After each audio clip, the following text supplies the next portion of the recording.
young children to suffer without a mother.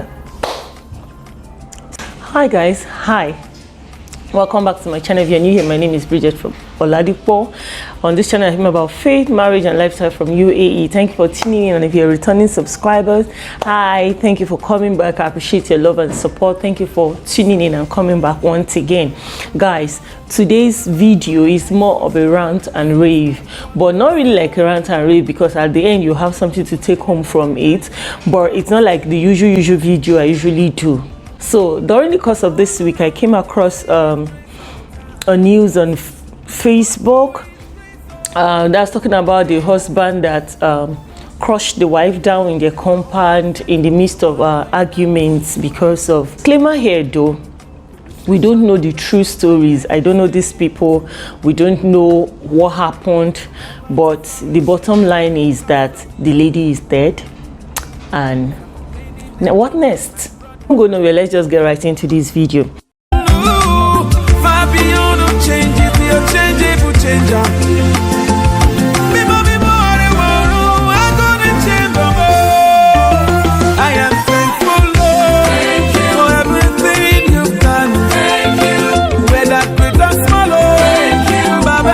As you all know, on this channel I like to promote positivity, positive vibes. Not like that these things are not happening around us. It's not new. We hear a lot of violent cases, we hear a lot of domestic violence and all, but I choose to promote positivity. I choose to promote that yes, there are some marriages that do work. Guys, we're promoting positivity, but once in a while we need to bring these things up so that we can learn from it, so that we can see how we can avoid these things. Okay, so today's one, just this one I just decided to talk about it so that, who knows, we can learn one or two things from this story, and we can get to, like, we don't know when we will need this. Okay, so Bible says we are in the world, we are not of the world, right? Though these things are happening right and center, there's so many rises in divorce cases. Some people don't even believe in marriages anymore. Doesn't mean some marriages are not working or thriving well. Some marriages are working. Some marriages are just pretense. Some marriages are suffering a lot of domestic abuse and all of them, but there are some that are genuinely working, okay, because the people are putting in the right work and all of that. So on the social media, all I was able to get from my research is that, okay, the lady is even a working class lady. I don't know, please prove me wrong if you know this story better than I do.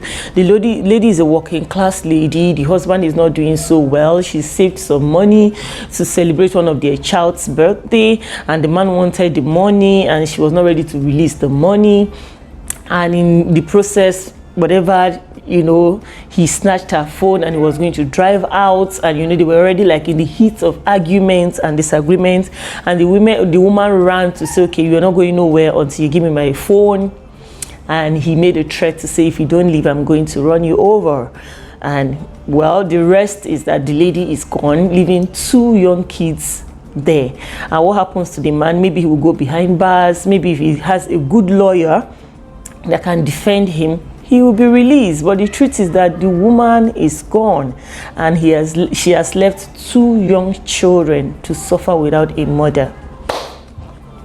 So please, here is my point. If you're yet to be married, please don't ignore the red flags that are glaring in your eyes and you are saying it doesn't matter.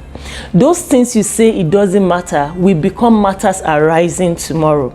Some people are in a dating relationship now and they can see these red flags, like he's so prone to anger at anything, he's yelling, he's raising his hand, and you are saying, oh, he loves me, it's just that he has anger issue, I'm sure he will change. He might not change. That anger issue may continue to grow and grow and grow until that person becomes a monster. It's better for you to be alive than for you to be in a domestic violence relationship in the name of you are in a relationship. Please, young boys, young girls that are not married, do not ignore the red flags. Do not ignore the cheating red flags.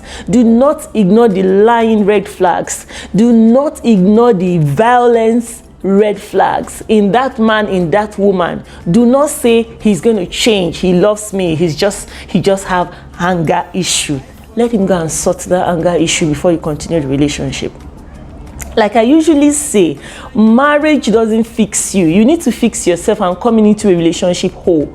If not, that unfixed set of you is going to be the problem you have in your relationship.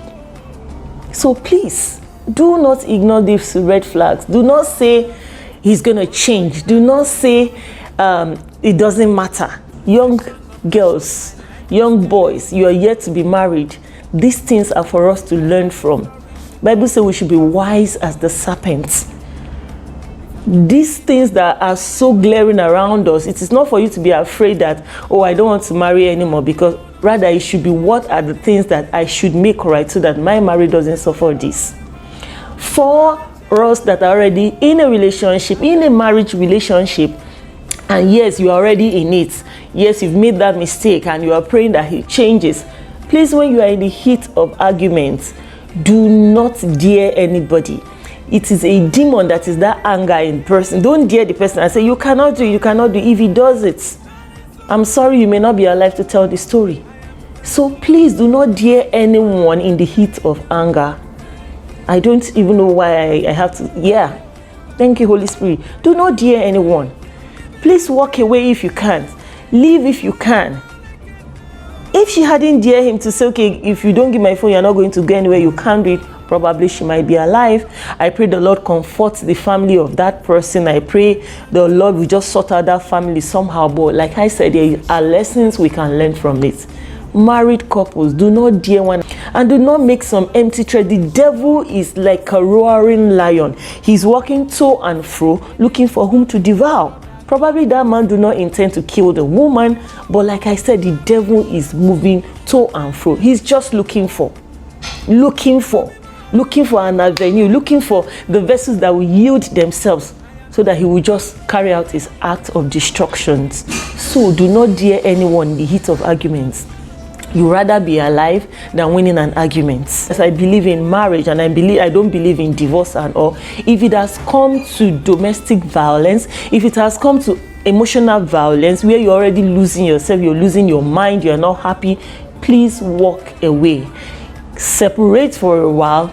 You both should fix yourself. Be sure you want this relationship. When you both are fixed, maybe you can come back together again. Don't remain in an abusive relationship in the name of what will people say? My family may not accept me. Do not sit there. Let wisdom tell you to separate from this person first, and you both can work things out. Seek counsel, go to see a therapist, and when you both are fine, you can come back if you both want. If not, better to be divorced than to be dead. It was supposed to be a rant, but I'm sure some person can pick one or two things. Do not ignore red flags. Do not dare anyone, because the devil is just looking for whom to destroy. And do not remain in an abusive relationship. If you are a friend, a relative to someone in an abusive relationship, please do not encourage them to stay. Do not tell them, oh, in our families, we don't encourage divorce, we don't encourage single motherhood. Please, you rather have that person alive than dead. Support them in any way you can. Motivate and encourage them in any way you can. If the Lord said they are going to remain together, they can sort out issues while they are separated from one another. Do not encourage them to go back to an abusive relationship. Do not encourage them to go back to a violent relationship. All in the name of, we don't want them to be divorced. We don't want them to be single mothers or single father. And about today, if you are yet to be married, don't ignore the signs. Because the truth is that the signs are there. They are glaring right from the times you are dating. Someone is angry at no point, smashing phone and breaking things, and you want to go into marriage to that kind of person. So okay, maybe he will change. And we are always quick. We Africans are always quick to blame the devil for so many things. So he has some spiritual issues. We're already praying. He might change. He might not change. He might not change. And if he will change at all, let him change before you settle down in marriage with the person. My opinion. And if we are married, please, let's be guided with wisdom. Let love win. Let love reign. We don't have to always win the arguments all the time. We can allow peace to reign. and don't remain in an abusive relationship by God. And there's nothing you hand over to him that he cannot solve. Maybe you've been solving it in your own way, you've been doing it in your own way. Can you just surrender it to God in prayers? But if it has gotten to violence, like I said, you need to separate while you pray. You can pray while you both are apart, and God can always just like sort out that issue, and you will come back to again, and that relationship will work. But if it's not God's will, it's better to be alive than to be dead. It's better to be alive single than to be dead and be a story to tell like this. What do you think? Do you think there are other things that both singles and married people should look out for when it comes to relationship, or what you advise? Share with me in the comment section. I'll be more than delighted to learn from you guys. Till I see you in my next video, please stay safe. That I love you, but God loves you more. Bye. Don't forget to like, comment, share, and subscribe.